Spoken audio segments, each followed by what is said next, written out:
There are dozens of bills that have been proposed to the federal U.S. courts, all of which have wording that is unclear and leaves a lot of room for interpretation. What is clear is that the people writing these bills have no real understanding of how the internet, online marketing, or the algorithm even really works. This interview with Professor Eric Goldman of the Santa Cruz University School of Law explains how Section 230 and reform of Section 230 can affect the creator economy at large. I'm joined with my co-host, Roberto Blake, who is a leader in the creator economy space. The room was held on Clubhouse, which you can find at creatoreconomyinsights.club. I'll be covering any changes related to this topic in the future, as well as any tools that can help creators like you grow their online business. Click subscribe and hit that notification bell because you don't want to miss any updates that come to this channel, I promise you.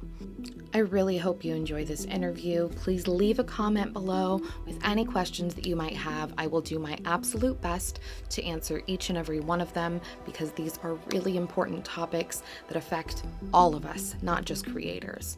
On with the show.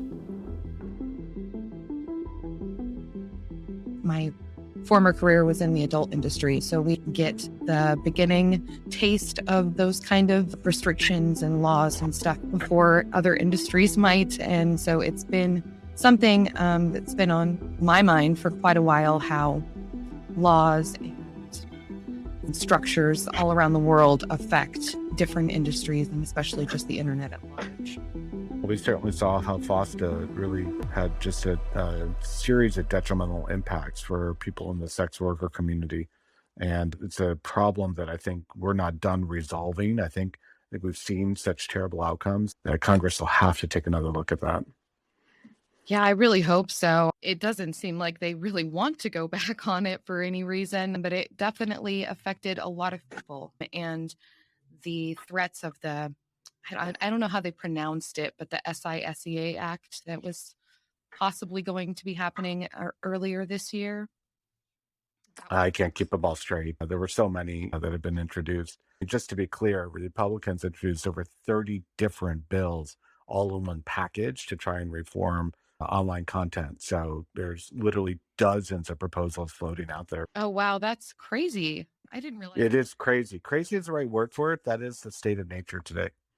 Yeah, I really didn't realize it was that many. And no one's paying attention because they were all so terrible that people just thought they were a joke, like a bad joke, but still they didn't take them seriously. But yeah, these are our taxpayer dollars being funded to put together bills that have absolutely no place in any sensible discourse. Yeah, that's terrifying. And one of the senators that proposed the Safe Tech Act is actually my senator in Oregon. And as somebody who uses the electronic services that are provided by the state, I get this feeling that he really needs to focus more on things like, I don't know, the system that unemployment is run under, or the computers and systems that are being used by the state before they worry about the rest of the country, which affects the rest of the world. I hope you have told your senator that. Literally, if you don't, nobody else may be telling them what you want them to do, and they should hear from you. Now, you are blessed that you do have one of the very best senators around, Senator Wyden, who, without him, the internet would have already been reconfigured in horrible ways. I think and I know I'm not alone in this, I often forget that we do have some kind of power in our voice to be able to contact people and say what we think is right, and that maybe we think that other people are already doing it, but really sometimes it's just our own voice that gets heard. Let's make sure that's the number one takeaway from today's conversation, in fact, is that if you don't like the direction of regulatory efforts, speak out. The politicians, they work for us. They sometimes forget that. But in the end, when we go in and we cast our ballots, we tell them what we want them to do. And we have a voice they do need to listen to. Yeah, that's a great point, Eric. Thank you again so much for being here, and everybody else in the audience as well. We've been chatting, getting things warmed up for the first few minutes, but I'd like to officially introduce the room and introduce our wonderful guest, Eric. So last week, Australia, they passed a law that affects the business pages that are on Facebook, making the businesses that own those pages liable for any comments that could happen underneath their business page. Now, this has a lot of implications, and a lot of this has to do with Section 230, which a lot of other bills have also recently been affecting Section 230. This is something that is very important for not only creators on the internet, but anybody that uses the internet at large will be affected as these bills come out or change and amend Section 230. And Eric Goldman here is quite an expert on the subject, and I invited him to come and talk to us about that and share his expertise. Eric, would you like to tell the class why you're such an expert at all of this?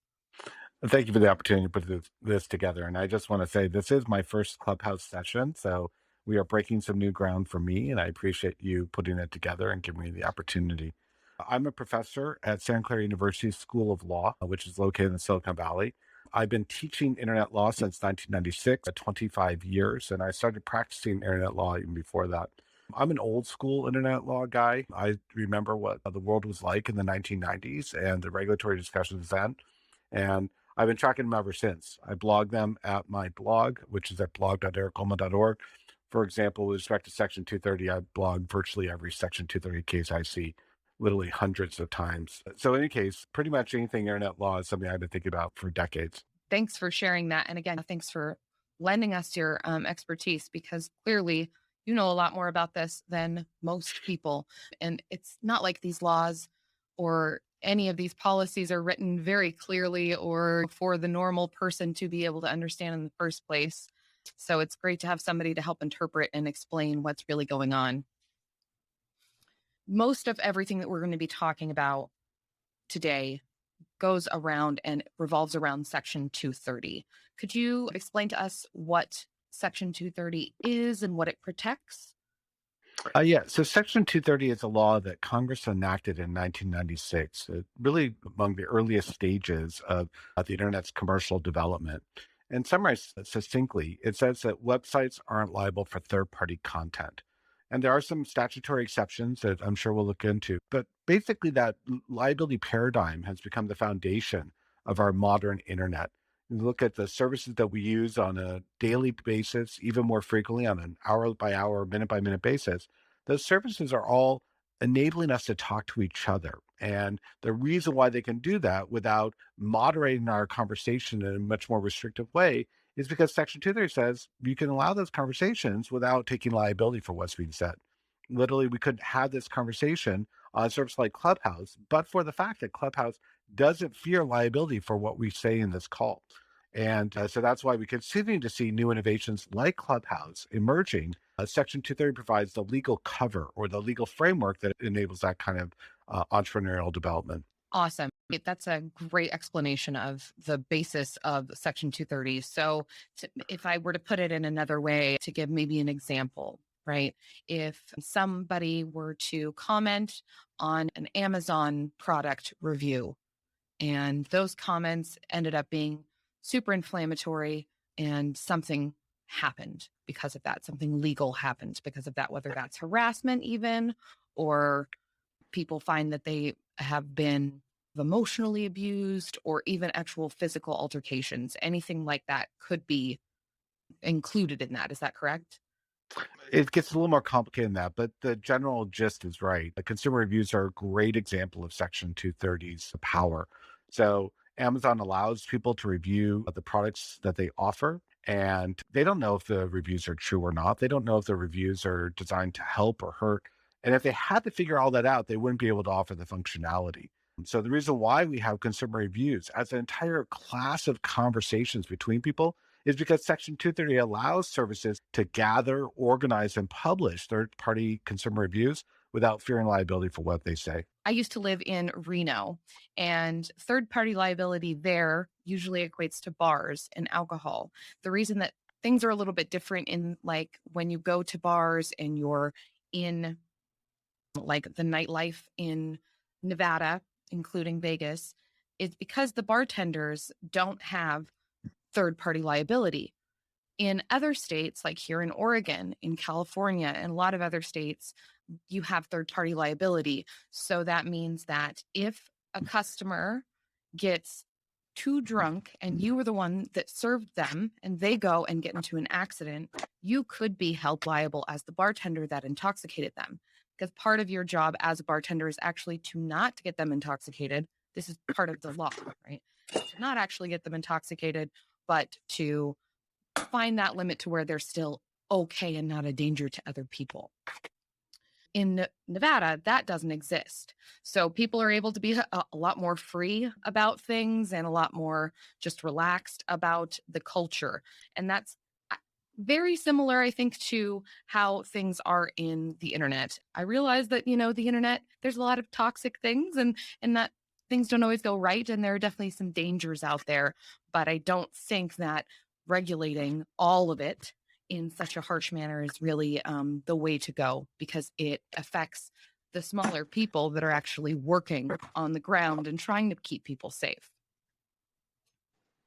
I think it's an interesting analogy to bartender liability for serving alcohol to somebody who's already intoxicated. And I'm not sure I love that analogy only because we really can imagine how the bartender there on the spot is able to make a judgment about whether or not the person that they're serving alcohol to is already intoxicated.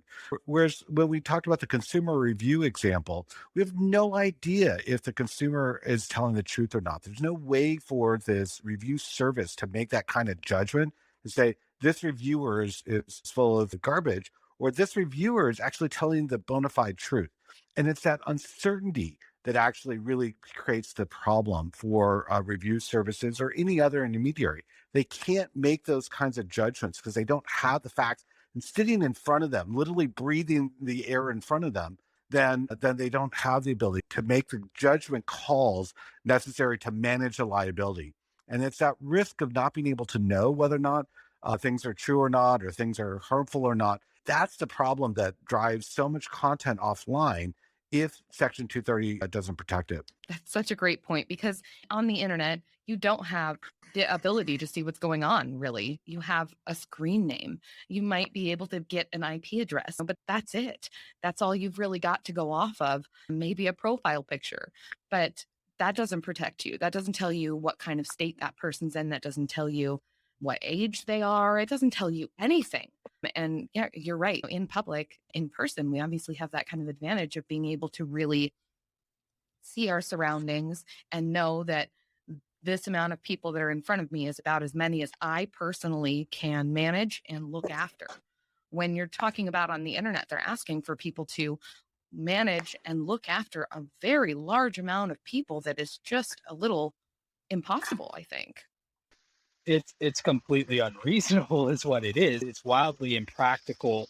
And that's something that anyone who's ever managed a large community of people would actually know. And in a lot of cases, because a lot of the people who want to take authority here and manage this with regard to our lawmaking bodies, they have no experience as a point of reference for actually dealing with this. So why would they actually understand the implications or unintended consequences of imposing a solution that they'll never have to really experience themselves, which is par for the course. Also, hi, everybody. Hi, Roberto. Thanks so much for joining us. Eric, Roberto, Eric. Eric and I have been talking over the basics of Section 230 and just giving some of my own different analogies that I use, and Eric telling me how that's a little bit different, and that it just really helps clarify the message and understanding about all of this stuff. And so thanks again for being No, here, sir. How you doing? I'm doing all right. I'm very interested in having this discussion. As you know, creators and the creator economy is near and dear to me, and I see any attempt to either dismantle, repeal, or try to restructure Section 230 as if it's the only tool that lawmakers have in their box to address the problems they want to solve. I feel like that is a direct attack on the opportunities that people have, not only in terms of expression on the internet, but monetization as well. Yeah, 100%. And this is why I actually started following Roberto about 7 months ago. He made a video that happened to deal with social media being over because of a lot of this stuff happening and how to protect ourselves. And it's a great video. I want to just reset the room now that everybody's here. Thank you all for coming. This is my second room here in the Creator Economy Insights Club that I just started last week in the Clubhouse.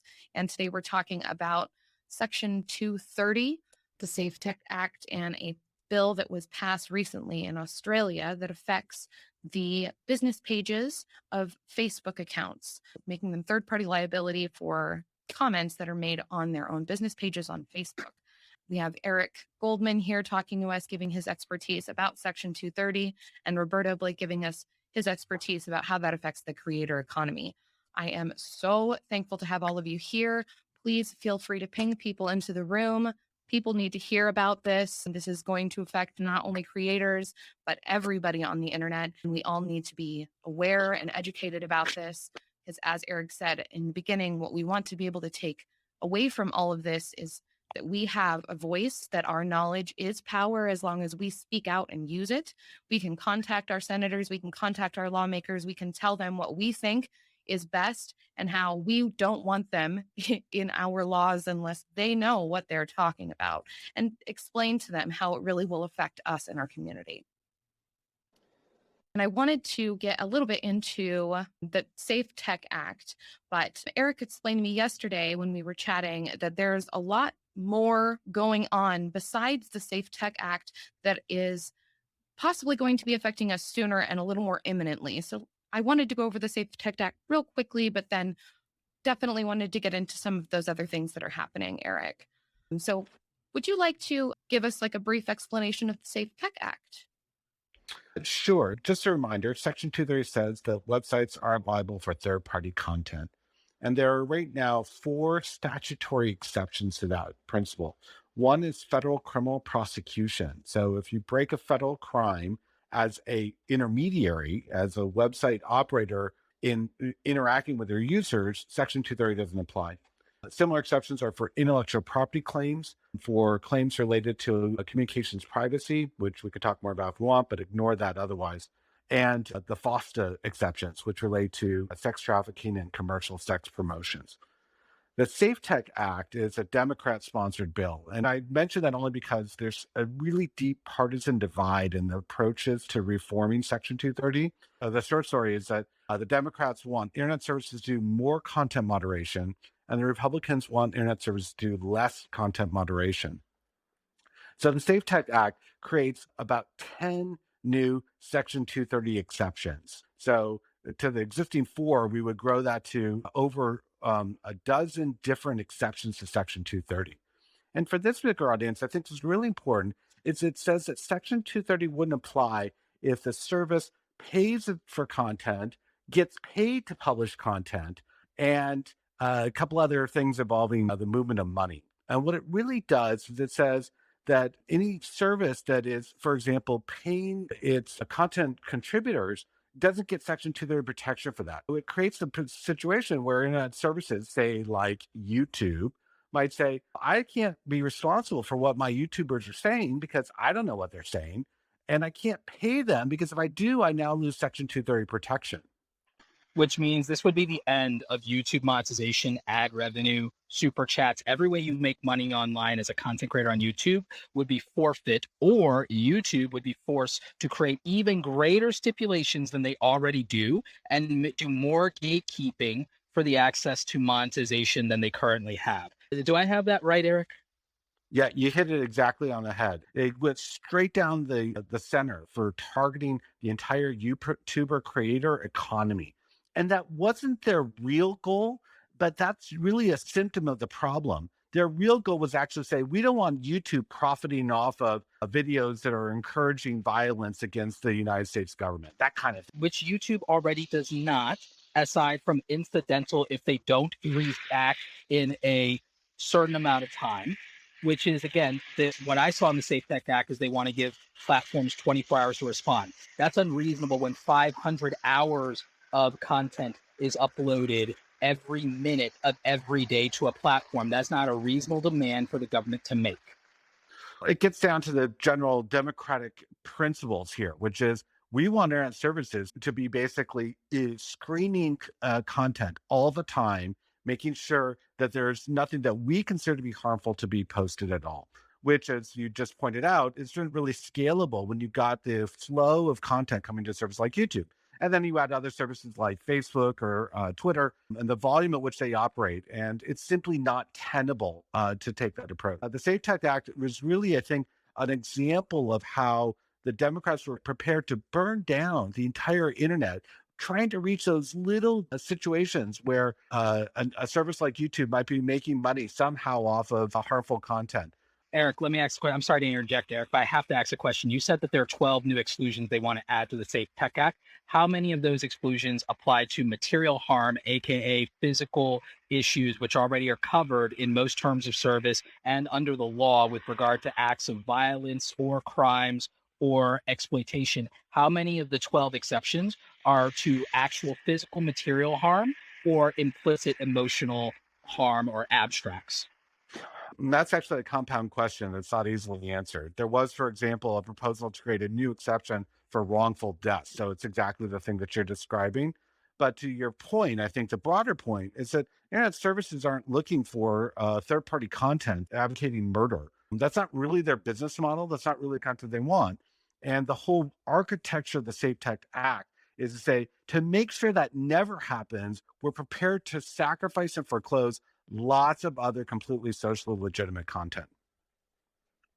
Wow. Okay. Yeah. So this does remind me almost exactly of the bill that I was mentioning earlier, the SISEA, I believe it's called the Safety Act.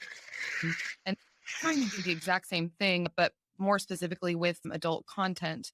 And it was quite terrifying to think that every single video that you uploaded had to be manually reviewed by the people that owned the site. And clearly, that's just like an impossible thing to do. You would have to hire almost a small country full of people for every single site. And it's just an impossible feat. Not if you want a free and fair internet that gives opportunity for all. And with the creator economy, the opportunity exists for anybody to build a full-time income out of their bedroom independently without needing facilities and a lot of workers. And a lot of us are advocating for that opportunity. A lot of us are pursuing that opportunity. A lot of us are living that. And so we know what's at stake. We know that they literally, and I hate to sound a certain kind of way, but in order to literally protect the feelings of the absolute minority of people in most cases, since almost nothing that they're proposing from what I've looked at, only about 3 or 4 of the things they want to impose out of these 12 exceptions have to deal with physical material harm. Most of it would be covered under the existing laws as they stand anyway, which makes them superfluous, which means that the other 8 to 3 have to do with abstracts that go down to protecting emotional or implied harm in an abstract way. Basically, if I'm going to make it make sense for people, they're willing to strip content creators of the ability to have expression and commerce if it means protecting, in theory, the feelings of a minority of people under the guise of protecting everybody while limiting opportunity for the majority. And it makes absolutely no sense from that standpoint because the internet got along for the most part for the majority of people just fine without them doing this. It's redundant and ridiculous and controlling in ways that it is not necessary and uneducated, clearly. We were just talking about the Safe Tech Act, but Eric, you were telling me that there were some other acts that are like a little more down to home, maybe something that we might be able to do something about, or that might be a little more pertinent that we could talk about. What were some of those? It sounded like there were quite a few. Yes, you should assume that right now, instead of dealing with all the major social ills that I think we discussed earlier on this call, that the people we're paying with our tax dollars are working on how to burn down the internet. That is one of their top priorities. And both parties are working on this. This is a Democrat and Republican problem. So it's not something where there's a right side of that partisan divide. As I mentioned, there are dozens of proposed reforms to Section 230 that are pending in Congress today. The good news is that we haven't seen a lot of uptake on those proposals. They've been introduced, and to, I think, Congress's credit, they're working on other things that they really ought to be working on. So those are just sitting out there as potential threats, but they're not the ones I'm most worried about today. Things I'm most worried about today are the things that are taking place at the state level. To summarize shortly, state legislatures have gone off the deep end in terms of trying to regulate the internet. They have no hesitation about enacting laws that they really shouldn't be dealing with at all. They don't have the expertise. They don't have the right to control a global internet. But most importantly, the laws are absolutely terrible. And I'm just going to mention very briefly too. There was laws passed in Florida and Texas that basically say internet services lose the discretion to remove content that they consider to be what I call lawful but awful content. It's content that is not illegal. There's no law prohibiting it, but the internet services have chosen in their discretion to say, this is not fit for our audience. And by stripping away the power of internet services to manage lawful but awful content, they once again create the problem for internet services to be able to monetize that content. If they're going to be overrun by content that advertisers don't want or that subscribers aren't willing to pay to access, then there's no business model for the internet services. They get stuck without any financial recourse. And those two laws are now posing a really dangerous threat to the entire internet ecosystem by taking away the power of internet services to be able to manage their financial arrangements in a way that then it's going to cause the internet services to cut off our ability to talk to each other. If they can't manage what we say to each other, they're not going to allow us to talk to each other. It's terrifying, honestly. It feels like, I don't know, it really is a lot closer than I thought it was. These are both past laws, right? It'd be one thing to talk about how terrible the law could be. These are laws that two different legislatures, two of our most populous states, have actually put onto the book saying, this is what we want for our citizens. That's insane. Yeah. When a law like that passes in just a state, how does that affect the rest of the world? Because the internet is worldwide, clearly. It's a great question, and one that we don't have a really good answer to. Now, I have a small amount of good news, but it's pretty small, that the Florida law has already been enjoined by a federal court as basically violating the Constitution. Well, it's good news, except that it is on appeal. And as we know, the courts have been stuffed with people who actually think the way that the legislatures do. And so we are hoping that this remains good news, but we can't ensure that outcome. So as long as the laws are enjoined, then we don't get to answer Grace's question. But if the law were to actually be enforceable, we don't really know what that looks like. We've not had a circumstance where we've seen a state try to basically tell the internet how to work. And so I don't know the answer to your question. Well, to a point, we've seen California with their Privacy Act that ends up being very similar to what the UK has with GDPR.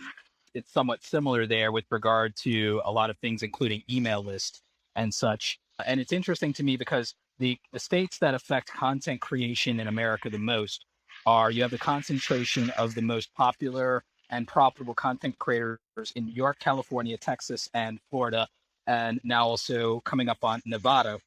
And I bring that up because Texas, Nevada, and Florida, no state taxes. So you would think that those, and for that reason, many content creators are moving there away from New York and California. New York and California have been hubs due to the media and tech industry. However, there's obviously entertainment opportunities in Florida, and there's tech opportunities and startup culture in Texas. And then Nevada has a great real estate market and also is policy-wise and socially very liberal. So it sounds like a great idea if you're a content creator until you get into the concept of a lot of these state laws and legislators, whereas there's a lot of nonsense happening, arguably, in Texas. Now we have this issue in Florida and so on and so forth. It seems like you can't even use geography as a stable baseline for where, as a content creator, you'd have the most freedom overall, both for your business, but also for the sake of expression and how you want to live your life. It seems like you're not left with any recourse, regardless of where you go. And how do you both feel about that?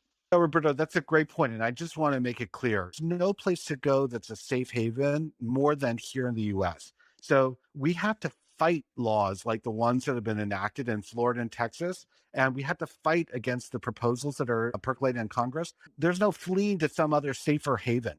We have to make sure the laws conform to what we as the American population wants. I agree 100%, Eric. I think that you can't have a protectionist government. You can't have a parental government. It doesn't work if you also want independence, autonomy, and freedom of choice, freedom of association, freedom of speech, and freedom of commerce, which frankly, I believe that all of these things that we're talking about, I mean, Grace, you bring it up with regard to the adult industry and everything like that. People should have the right, as long as they're in compliance with basic things that everyone agrees with, to be able to transact business and commerce as they see fit. But between the government and the payment processors, they conspire to make it almost impossible for anyone in the adult entertainment industry to do business or be banked. And the thing is, they risk being unbankable because of the, I believe it's called the Check X system. They almost risk being unbankable, and it's at the discretion of a very few amount of people as to whether you're able to ever have a bank account. And if they're willing to do that to any one group of people, and they've proven that they're also willing to do it in sectors like cryptocurrency, again, something that makes us more independent, if they're willing to do it with regard to governing how people can make an exchange and have expression with regard to their bodies as entertainment, or if someone willingly chooses to leverage that as a commodity of their own free will, if they're willing to not allow for that, which the autonomy over your body should be a basic human right that we uphold, and they're willing to leverage your freedom financially to transact commerce, to compel compliance with what they believe is morally correct. And then they're willing to even do that with regard to cryptocurrency and decide for us how we can choose to invest our money that we've legally earned. There's no reason, especially with looking at what they're willing to do with regard to telling us, hey, we need these internet companies to have complete oversight over your publishing capability as an individual. And it's not even for the sake of stopping material harm, since our laws and constitution already allow for that. But we need it basically for these abstract reasons that we deem to be correct because we know what's best. That is not reasonable in any way, shape, or form.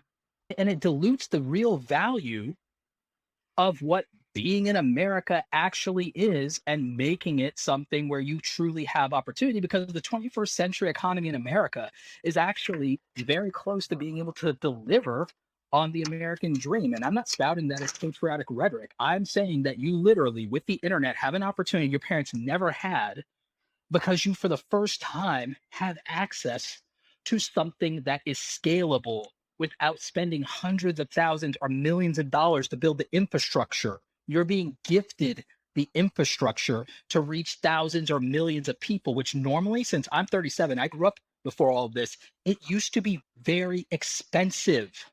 Now you have that opportunity because you don't have to invest in the infrastructure. It's already been built.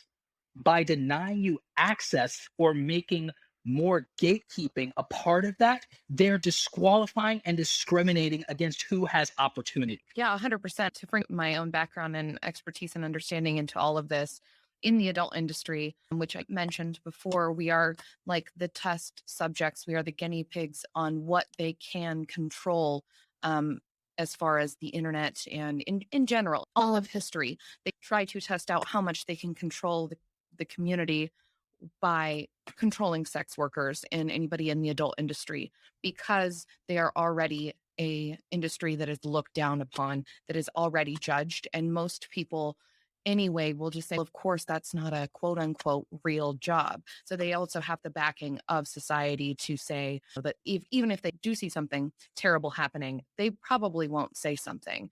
And to that point, like, some of the things that are going on right now and that have been going on, especially since Sesta Fossa passed, are despicable. The things that adult content creators are not allowed to post because of the third party liability worries of the credit card companies.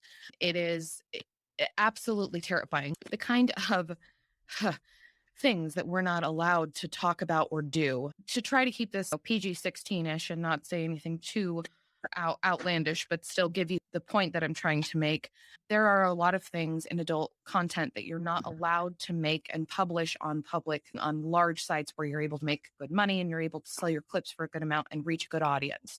Unless you're selling them privately, most of these places will not allow you to sell or distribute content that includes things like knives, blood, fake blood, a lot of very interesting words that you're not allowed to use. Basically, you're not allowed to do anything that is completely allowable in the Jason versus Freddy franchise. Exactly. Everything that is permissible, if you make a horror film and call it Friday the 13th or Nightmare on Elm Street, is permissible in that context, but not in the context of adult entertainment if it's labeled as such. So you could do all the same things. We're not talking about anything extravagant. Yeah. You could do all the same things in a 1980s gore flick and it not be considered a snuff film or adult entertainment as long as you say this is gross out horror, and you would get away with it. Exactly. But now what I fear is because they're able to put those kind of content restrictions on our community, that could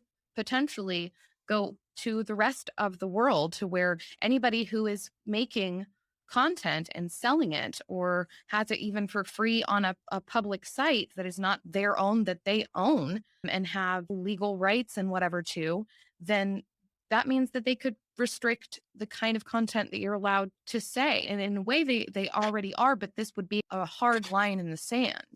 A lot of times they say this is to protect people, Eric and Grace, but I've literally seen the editorial controls of platforms ultimately not even allow the stories of people who themselves are victims of something to actually share their story if it's graphic in nature or detail when they're expressing or warning the community about what happened to them.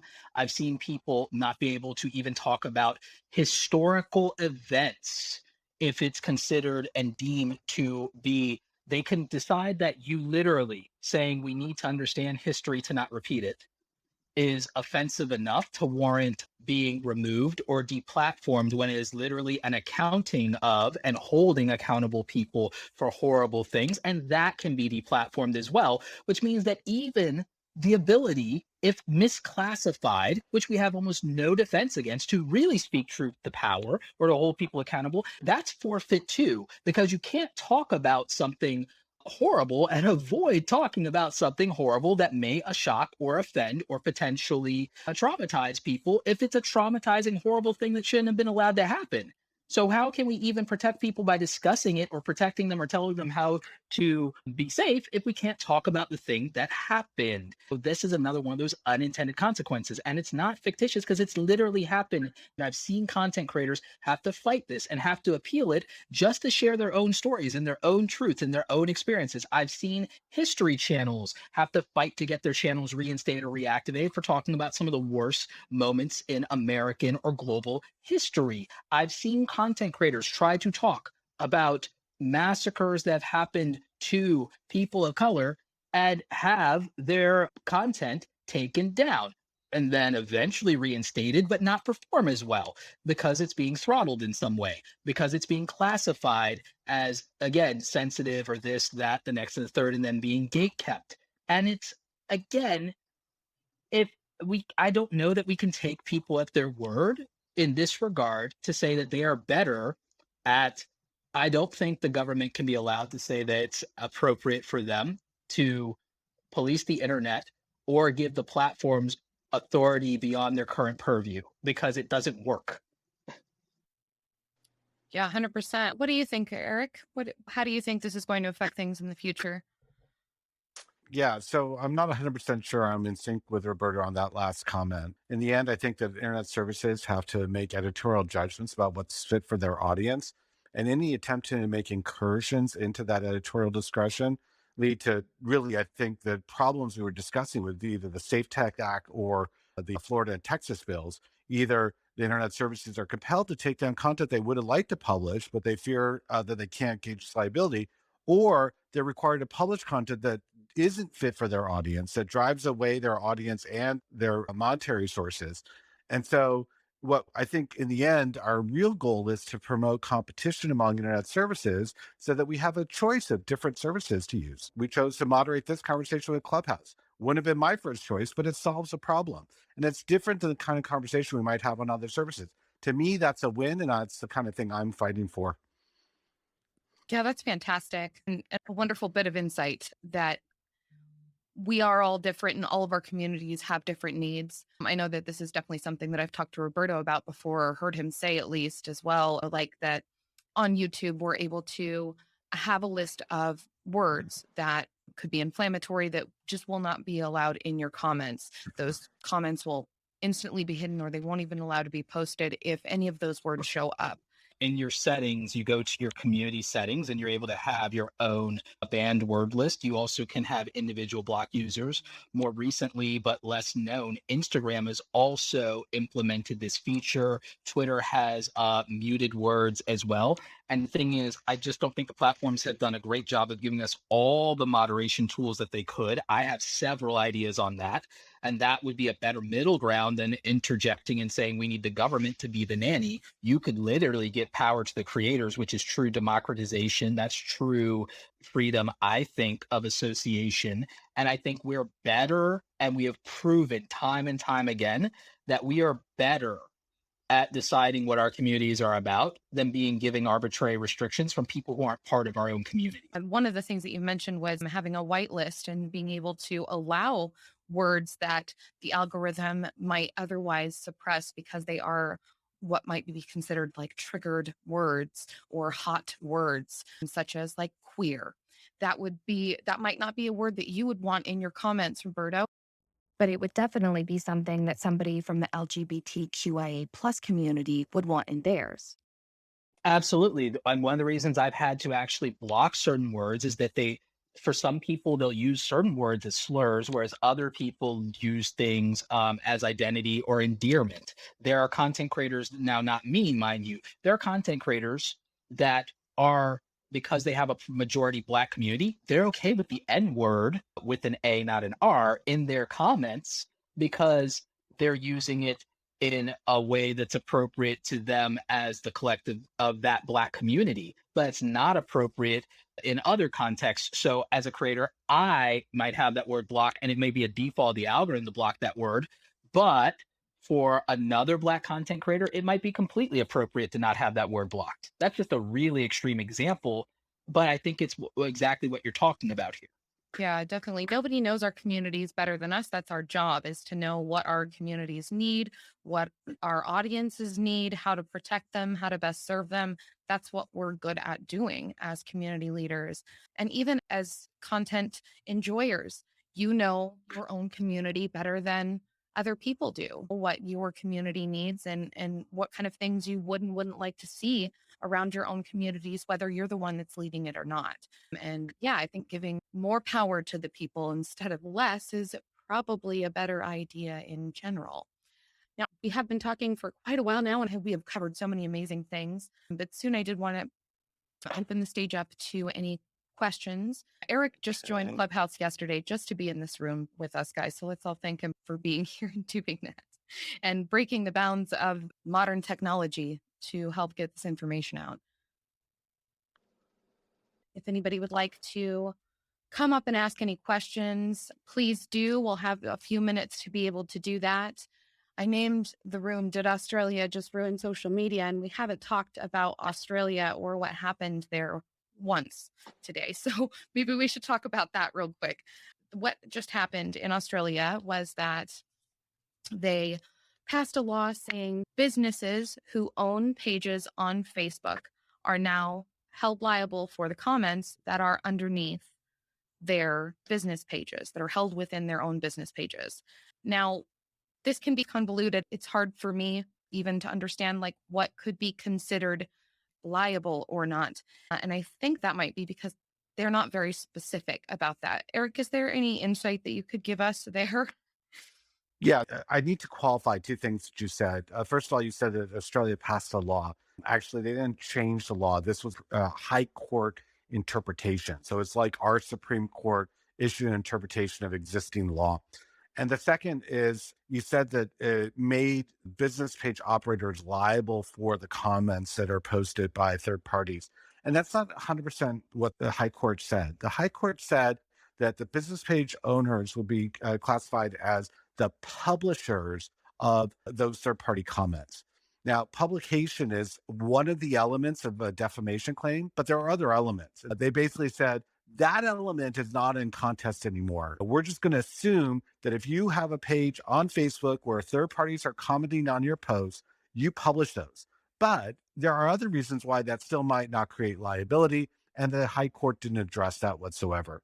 What I think was most shocking to most people wasn't the conclusion about publication. It's that we don't even have this conversation here in the United States. Because of Section 230 that says that websites aren't liable for third party content, it also means in practice that if I have an account on Facebook and people post on my wall or they post comments in response to my post, Section 230 protects me as the Facebook user, just as if I was the operator of the website. And so we never run into the question that the Australian High Court was talking about here in the United States, because we actually have this really prescient law that Congress passed in 1996. I think people are fearful that Australia really means that people who have Facebook pages are going to be liable for the comments that are posted by third parties. That's the probable conclusion, but that's not what the High Court decided. But the possibility of that liability, in contrast to what we have here in the United States, where that liability is not possible, that's what's so disconcerting. Does that extend to people who are citizens of the United States who have followers in Australia? So that's like the question Grace was asking earlier about what happens when Florida or Texas passes stupid internet law. How does that change the internet? And the short answer is we don't know. There actually have been Australian cases from the past where they've held a very expansive interpretation of activity taking place online being in Australia enough to allow an Australian court to adjudicate the case. So, in theory, based on prior Australian precedent, it's possible that I, as a California resident, could be sued in Australia for something that my users said on my Facebook page that they would consider to be defamatory in Australia. Now, whether that actually happens or not, that's like a really complicated set of questions. A lot of things have to happen before we ever answer that question. But even if we don't answer that question, the fact that it's going to wreak havoc in Australia and that other countries are likely to take the same approach because they don't have Section 230 either, this is really, I think, a harbinger of the potential doom and gloom of a different model of the internet. I'm going to have to figure out some way to start to try to influence this in favor of creators, which I've been working on.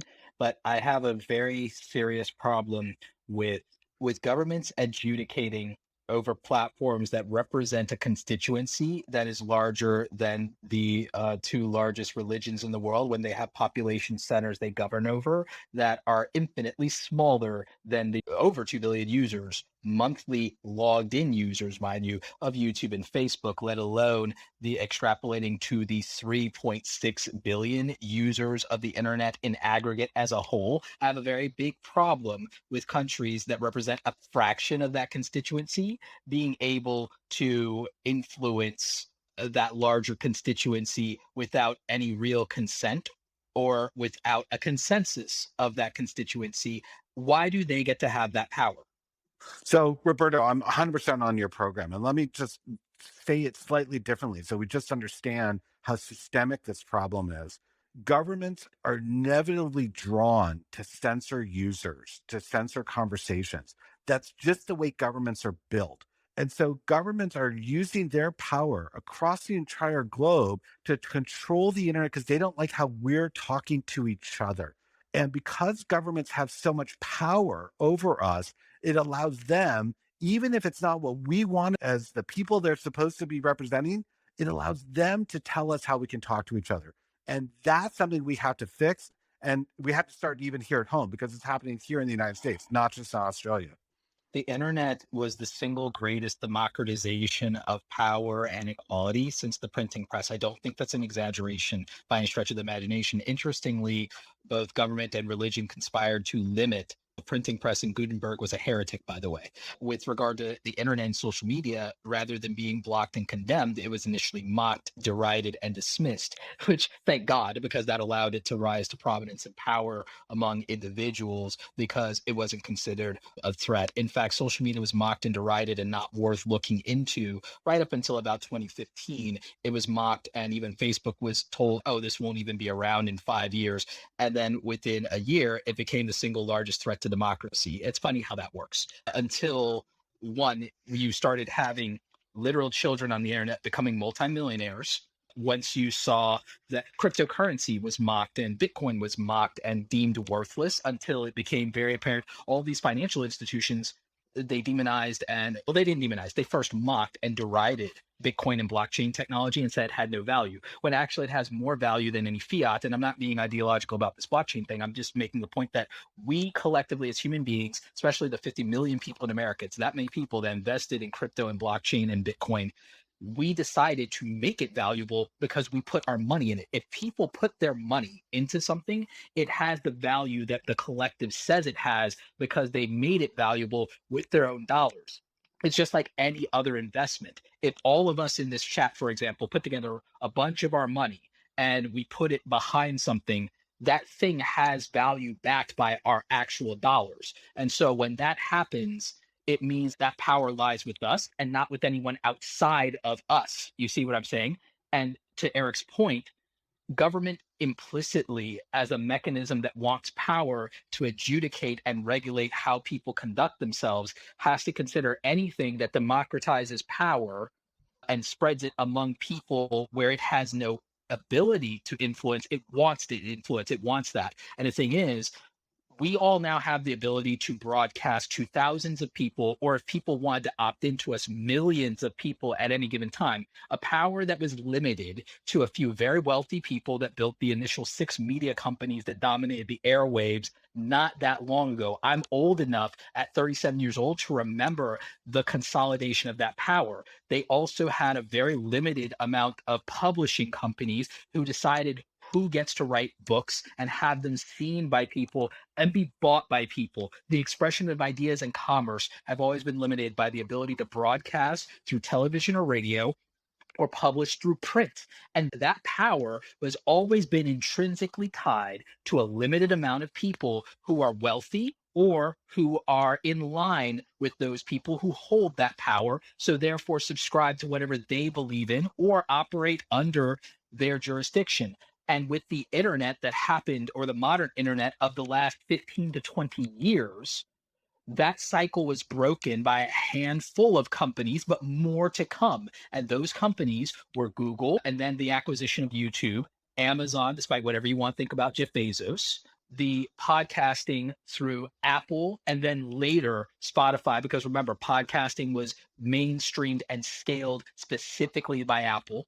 And then also your Instagram, acquired by Facebook, now TikTok. It is a handful, maybe a dozen companies, a dozen or so companies with the infrastructure of maybe 100 to 250 companies in terms of infrastructure on the back end, that have allowed to give any American and most of the people around the world the ability to publish and print a book if you want to, be on an audio consumption podcast to hundreds of thousands of people without having to be famous first. Just look at what happened with Alex Cooper. She was a nobody just 3 years ago and now got a deal that is roughly 60% of what Joe Rogan has as a Spotify exclusive deal. Alex Cooper has been alive less years than Joe Rogan has had a career.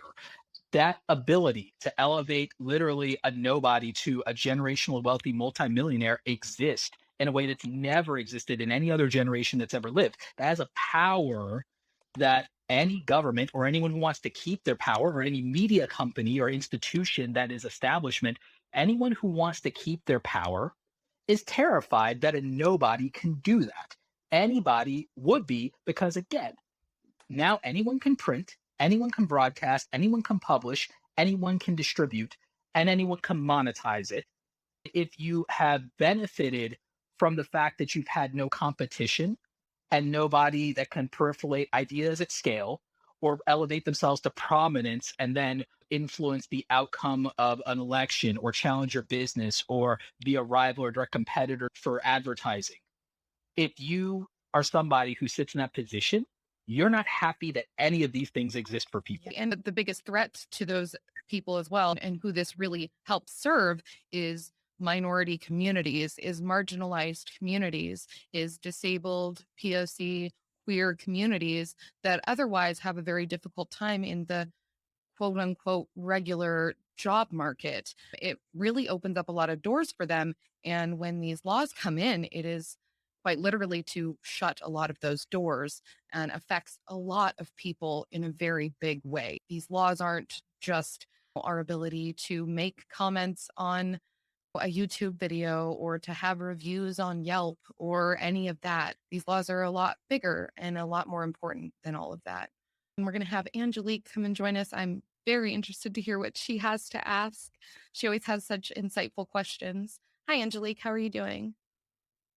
Hi, thanks for having me up. I'm doing good. My question has been pretty much the same since I learned about the Safe Tech Act, and I just am curious. To me, this opens up a whole other arena of like passive income, if you will, with people now holding the power to sue based off of something that might offend them or feeling misled by something. So creators just in general are really like sitting ducks, even if they were to share their opinion just based on their platforms, because now they are completely responsible for their content in these ways. If this, goes through, to me, this was just a huge red flag for now you got to go take down your content because people could just go mining for lawsuits. Eric, what's your opinion on that?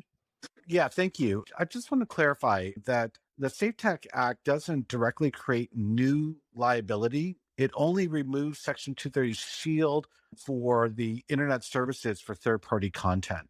So you as a creator still face all the same liability with or without the Safe Tech Act. So whatever liability you're concerned about newly coming at you, you probably actually face today. However, because the Safe Tech Act would carve back the protections for whoever service you're using, whether that's YouTube or Instagram or whatever platform that you're on, they're not going to let you talk the way that you're currently talking. And in fact, they might very well say, out you go. We're not going to let you talk at all. Yeah, you won't be sued. You'll be deplatformed. But for completely legitimate reasons, because Congress will say, if you can't make sure that these creators are creating liability for you, you have to get rid of them. And so that's why the Safe Tech Act is such a broadside against the entire creator community. It left all of them out to dry because the internet services aren't going to be able to stand behind you. But then that still leaves the creator as the person who could be held responsible for whatever content they do have up or comments or conversations that are happening. We already are responsible in terms of a litigious standpoint, but not accountable to any government party unless we are breaking the law. That's why right now you may not be currently breaking the law. If they make a law, then you now are in violation of law, which is why you can be held accountable for the platform by the platform and deplatformed or be stripped of things. It would be as a consequence of now you're not in compliance with the law. As it stands right now, you're in compliance with the law. When you do those things, someone would have to take civil action against you and prove harm. Right now, it'd be very difficult for them to do that, and they don't have the law really as a precedent for that. That's what would ultimately now, I believe, change, because if they could say, well, you are the reason you're civilly liable is because you also are now not in compliance with the law of the land here, and even the platform took action against you, so that's why you're being sued. It then becomes more reasonable to argue, even if in principle it's not reasonable. At least from my point of view, this is how I'm interpreting it. The real problem becomes that's talking retroactively for your existing content. In terms of any future content, it just wouldn't even get to that point of you even being allowed to make content that would be considered to be litigiously vulnerable from the platform's point of view. And that means Right. the platform by its nature would be massively restrictive and conservative about what is and isn't allowed, which, by the way, is why this isn't a partisan issue. Because if you are someone, whether you're left leaning or right leaning, the platform could decide it risks too much of the potential of someone maybe even being offended or interpreting your identity as being related to certain sex acts. So now, all here come all of these child advocacy groups screaming at you with their moralism based maybe on religion, just like how in the 90s they wanted to cancel The Simpsons and South Park and so on and so forth. You guys may remember that. You'll have the same advocacy groups that came after gaming and South Park and Mortal Kombat on the one hand. And so that's one side of it. If you're more left leaning, if you're more right leaning, you'll have people telling you what you can and can't say in an aggressive fashion. From this side, no one will have any freedom of speech or be able to toe the line. Nothing but the most vanilla thing in the world will be allowed to exist if that's the case. So that means that both parties actually lose, and the majority of people are the collateral damage in this. There are no winners in this except for the government. No, I think that this leaves a gray area. That's my point, is that this is up for interpretation. And now because it would be a law, now it is owed due process if someone does say I have been harmed and can somehow prove that even if it's mentally or emotionally harmed. There's so many gray areas here that I don't think that it's flat across the board. This is what you can do and this is what you can't do, to include the past content, like you were saying. So somebody could absolutely go mining for these things now that there is a law in place. Well, that's happening Regardless. now. Exactly. And just because even just watching what payment processors are doing and what they're deeming to be like high risk and what how the terms are changing, this already speaks to this is where things are going. It's harder to get a payment processor regardless of what it is that you're selling. They don't even care about the content. They care about like who it is that's making the content. Like you have to be X, Y, and Z in order for you to be credible, because ClickFunnels, right? This whole like cult essentially of like ClickFunnel people who are putting up these courses and these funnels to sell people things. And a lot of them are very high ticket and people are being scammed. And so even the payment processors are cracking down, going, we're not going to allow people to scam. But what about the people who do have value to add, right? They don't differentiate Well, because it is yeah. becoming very across the board and vanilla Well, as far as the rules are concerned. issue where my PayPal was shut down for 24 hours, and it was going to be 5 days if I didn't make a stink about it. And if I wasn't a larger account who'd been with them for over 15 years and put a lot of money through the account, which a privilege that most people would not have, which is why I called them out publicly. Because, okay, what about everyone who's not me, though? It got to a point to where I had to literally submit to them my most recent tax filing to have, which is ridiculous, to have my account reinstated. I had to explain the nature of my business in two forms, and I had to submit my tax filings, and they had to basically make a decision at their discretion of are they okay with how I make money and allow me to continue to process payments through them, which also is very damaging for a creator because most affiliate programs, if you do any affiliate programs, require you to use PayPal. They don't even have direct deposit options unless you're like a rare exception of some kind of super affiliate with them. They don't have that for you to just have it directly sent to your bank account. You have to use PayPal. There are certain platforms that they only pay out through PayPal. They don't give you the option of Stripe and so on. The adult industry in general is only allowed to use so many different platforms because they're not allowed on PayPal. They're not allowed on Venmo. They're not allowed on Stripe. If you were, Roberto, to have been selling any kind of adult content, they could have kept that money and shut your account down. And they would have had the legal right to do currently. And it's not an insignificant amount of money we're talking about here. Right. Many of my friends, it's pretty common to not use it in the adult industry because there are so many horror stories of people who have lost tens of thousands of hundreds of thousands of dollars. This is money people need to live. And that also stops further income from coming in. And Mexico, on top of that, have stopped allowing PayPal, like as a country. And that's crazy. just because I do business with people in all different countries. I outsource jobs too. So it just makes things much more difficult. But I understand why. And that's why I wanted just to ask the question of what I don't understand out of all of this is I don't see the language in how to protect yourself. If it's left to the interpretation of somebody, if they have been harmed, misled, or offended by something that you put out, and they're creatively, they can prove that they have been somehow misled or offended or harmed, then it could even be just based off of your return policy. One time we had a guy who had made a purchase, and then he said when his wife got home, she didn't agree with that purchase, but the return policy did not have that in there, that hey, if you've made this purchase by mistake without the permission of your spouse, then that's covered under the return policy. I have a heart, so I'm not going to even worry about this guy, but just as an example, like he in his initial like return request was all these threats of what he was going to do. And it's like, dude, it's not even that serious. Let's just I'm human. But for other people, they could hold tight to that return policy and they could choose not to do that. And he could say he was harmed. I think you were honestly a little nice for doing that, because I personally probably wouldn't have my return policy pretty strict on things like that. The fact that we're allowed to make those decisions is important.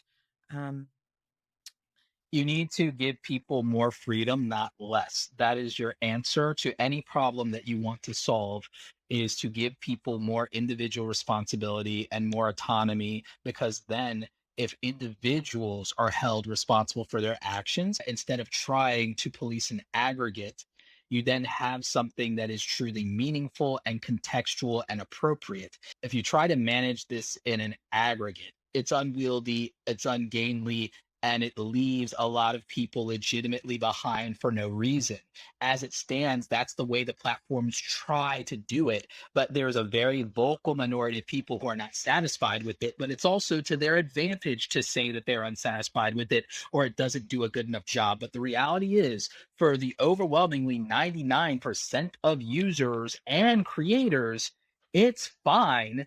And if we wanted it to be even better, the answer would be to give more moderation and control tools to the creators. A primary example would be this whole thing that Australia did. Just you don't need to hold people financially or legally liable. I'll give you a prime example. Between Facebook, the Twitch raids, all this stuff, if you really just want to reduce hate and bigotry and nonsense on the internet, it's actually not that difficult. If you give content creators more tools to say, here is the amount of time someone will have had to existed on this platform to even be allowed to comment in my community or live chat in my community. If you give them that control, they can check a box and they can set a date, which means no more sock puppet accounts, no more spin up accounts, no more bots. That's one filter they could add. They could add another filter that nobody who is not a follower or a subscriber could also comment on their thing. Give them more moderation tools that are broader and stronger in that regard. That's limiting. That means that how would you grow that way? I'm saying you can make a choice. I'm saying you can make a choice. Actually, you can, but you can make a choice. Give creators who are sensitive to that choice. I'm not saying make those defaults. I'm saying let a creator set their own individual defaults for how they participate in their communities, because they can choose what growth is worth to them. They can choose whether they want faster growth. Hey, by the way, we have the choice. If you want to grow faster on YouTube, don't throw ads even when you get your channel monetized. Do you want to grow faster on YouTube? No mid-roll ads and no non-skippable ads. That's a choice we make about growth of audience versus growth of income. We make that choice all the time. You can block certain regions from seeing your content or whatever, which is based on IP and is not a perfect system.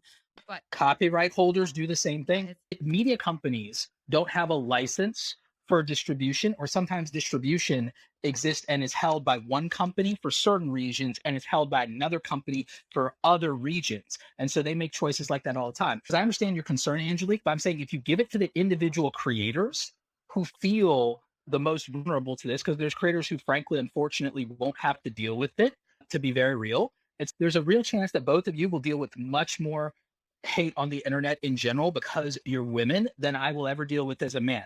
There's things I will deal with because I'm a Black creator that some creators will never deal with. And the thing is, by giving us more tools to say how we want to deal with it and giving us more options. They started doing this with live streaming, by the way. You could do a subscribers only live stream comment, and that's brilliant. It's a really good idea, and I'm glad they did that on YouTube, similar to what they do on Twitch. You could extend that to recorded content in terms of making more choices about who and what is allowable for you as an individual, instead of trying to give all of us rules in aggregate. I think that the main part of it, Angelique, is that these acts don't make sense and there is a lot of gray area. And that is indeed why they're so dangerous and why we should be contacting our lawmakers and senators and people in power who are able to change these laws, who are making these laws, who are in a position of power to be able to hopefully change things from getting worse in the future, or finding other ways to give creators the power that they need to be able to protect their own communities. I don't think that there is a straight answer for you, Angelique, unfortunately, but do you feel like we've generally addressed the question that you had? I do. I just wanted to make sure that I wasn't being concerned of something that doesn't exist. But I also have had these conversations with other people, and it's really hard to interpret what is the point of this. If the point is to reduce hate, if the point is to reduce, people being scammed on the internet or predators on the internet, then I can understand that. But I think that there are gray areas that can impact and influence other situations that really aren't necessary to, and it's just not, it just doesn't even seem justified, or that there's due justice to whatever the process would be now that this is a law. Could you give examples of that? Okay, like somebody just is so happy and they just want to make money. That's just it. So let's say they went on to my channel or someone else's channel and they said, yep, this video, I feel misled and I feel offended that this person's out here. Bitcoin and the cryptocurrency community alone could be. The person most likely to do that probably doesn't have the financial resources to initiate or maintain a lawsuit, because suing somebody is very expensive. To start off with, someone would at least need about maybe $2,000 worth of disposable income to even initiate a lawsuit in the first place. For someone to have $2,000 of disposable income, given more than 60% of Americans don't have $500 in savings in their bank account, somebody would already have to be in a position financially, which means the only real likelihood of somebody suing you with regard to the YouTube or social media community is someone with disposable income, which means they're likely a competitor. I don't know. I feel like that's a little too easy to say. When we're speaking generally, we do have to include not just an assumption of one group of people. We have to think about the whole scope of things, that this could be, I don't know, a group effort. All of those calls wanting to have you update your car's warranty. That shit's been going on forever. It just doesn't make sense. It just doesn't make sense to me, any of that. If it's going to happen, it's going to happen. So my apologies. I am way over time. I've been waiting for an opportunity to exit gently from this conversation, but I do need to run here. Let me just say thank you for having me on here and for the opportunity to chat. And apologies for leaving so abruptly. No worries, Eric. Thank you so much for staying so long. Please take care and have a great weekend. Okay, terrific. Thank you all for the opportunity to chat with you. Take care. Bye-bye. Thank you for your Thank time. you so much, Eric. Okay, so I think that's just where my concern will just float for now, is just until I get more information or be able to interpret that. I was having a conversation with Chris Doe about this just because I was like, hey, what are your thoughts? And he was like, thoughts on what? And he wasn't real versed on it or aware of it, but he obviously didn't have enough information to have an opinion. So I was trying to just share with him what I thought my concerns were, but there's just no way for me to back this up because it is so general, vague, and gray. So I just feel like it's something that we at least need to be aware of. The other part that I'm looking for is, how do creators protect themselves in the event that these types of things would happen? There's all kinds of industry scams that go on. And once those gray areas and loopholes are open, that's a heyday for some people. I don't disagree, because the media companies themselves, there are entire law firms dedicated to copyright trolling, as you probably both are well familiar with. So as it stands, even for content creators, there are Entire companies dedicated to seeing if you've used a copyright song with permission and all that stuff and taking the ad revenue or threatening you. It happened to a lot of my friends, especially in the anime community in particular. I understand the concern. You're not unwarranted in that. Again, I'm just pointing out that it's not the average person that can do these things. So I just want to allay a little bit of the fear. It's not that it's not important or that wouldn't happen. I'm just saying that statistically, this is a very small but not unworrisome group of people, just to relieve a little bit of anxiety here. That being said, I feel that you're right that it could be very profitable for people to look into this if they feel there's a law on their side. And also beyond that, there could be a chilling effect. So I agree. I think that the best corporate course of action, and what makes me sad is that this no longer exists because of controversies around H3 Productions with their famous lawsuit are up against Matt Host with regard to fair use and copyright. There used to be something called FUPA, which was the Fair Use Protection something, Fair Use Protection Association or something like that, that they had started as a potential legal defense fund for not only themselves, but any other creator experiencing that. And that more or less no longer exists. And it was mostly around their individual lawsuit and maybe a few other things that were happening in the wake of that. I think that some kind of creator centric organization that provides for the ability for content creators acting in good faith to have legal fees covered by having a collective group of people through crowdfunding say, we're all willing every now and again to just throw money into this, whether a creator has a lawsuit or not, and pay, we trust whoever the group is to be able to administer and adjudicate over those funds to help creators in need. If anything, if I were going to get a group of people to want to do something like that, I'd probably try and get a bunch of the YouTube lawyers together that are trusted and have good reputations to want to be on a board of something like that. Again, I don't even think I'd want the hassle of founding and being associated with this. I'd want to plant the idea. I don't mind sitting on a creator council or board up to a point, but I don't want to be in charge of this because I don't want the freaking headaches. But I would want people who are competent and educated and trustworthy that the community trusts at scale to not run off with money to be in charge of these things. I also think there's a point where, as sad as it is to say, if you just pick creators that have somewhere between maybe 1 million to 10 million subscribers, they're less likely to run off with people's money because they don't need it. So sad to say, but just my feelings on it. I think we need some kind of collective fund that can exist so that creators can fight back if they have to fight back against litigation. Yeah, that's where I was looking for, is like, where is this headed so that creators can protect themselves. So thanks a lot, guys. I really appreciate it. Thanks, Angelique, for coming up and chatting with us and always sharing your very insightful questions. I really appreciate it. Yeah, thanks for having me. Of course. Now, Eric isn't with us anymore, but thank you, Eric Goldman, for joining us. One thing that he did say at the very beginning was that he wanted to make sure that this was the point that we drove home today, is we can speak out about these things, that when we do see things happening in the law that affects us, that affects our community, that we don't like, that we can call our senators and our lawmakers, and we can do things about this. Our voices are not as mute as we are led to believe, and we can make change as people.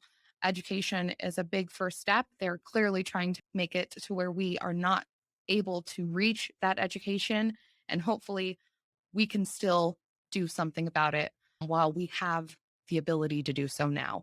If we don't do something now, it could be too late in the future, and none of us want to see that day. Roberto, do you have any last thoughts, any last words for us today? I know you've got some other live streams to go to today. Thank you so much for joining us.